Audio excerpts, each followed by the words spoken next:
nogle bukser, kunne jeg forstå? Ja, ellers vi kan godt bruge 200 par Armani jeans. Ja, det lyder meget fint. Jeg har også sagt leveret, du skal bare lige vide, at du må altså kun sælge de her bukser på det danske marked.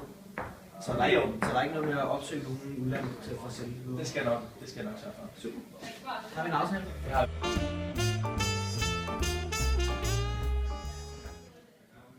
Ja, guten Tag, Dorte. Guten Tag. Hvordan går det i Berlin? Det går fint. Det var godt at høre. Jeg har fået et rigtig godt tilbud, som jeg gerne vil vise til dig. Det lyder rigtig spændende. Det er okay, jeg kommer forbi i morgen. Ja, kom du bare forbi Berlin. Hej.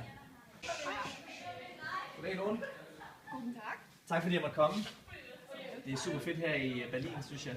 Ja, det er godt. Men jeg har jo skaffet de her super fede Armani jeans, som jeg gerne vil vise til jer, med henblik på, at I selvfølgelig skal sælge dem her i jeres butik i Berlin, fordi at, jeg er sikker på, at det lige vil være noget for Tyskland. Det lyder rigtig spændende. Så, Er du sikker på, at det er lovligt? ja, jamen det må man gerne. Det kan han ikke lovgive med. Meget interesseret. Nå, det er jeg glad for. I har nogle gode priser, det er det rigtige. Det er godt.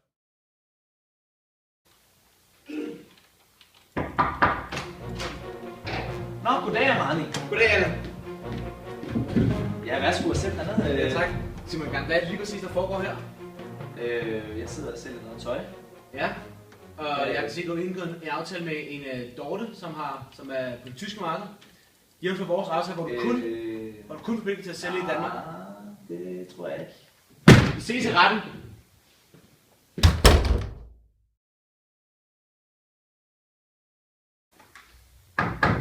Så afsiges der dom, 10 kendes for ret. Sagsøgte kendes jævnfør gruppefritagelsesforordningen for vertikale aftaler, artikel 4, stykke 1, litra B, romertal I.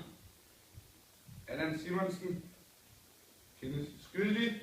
Rammen ligger til grund, at der er handlet med aktivt salg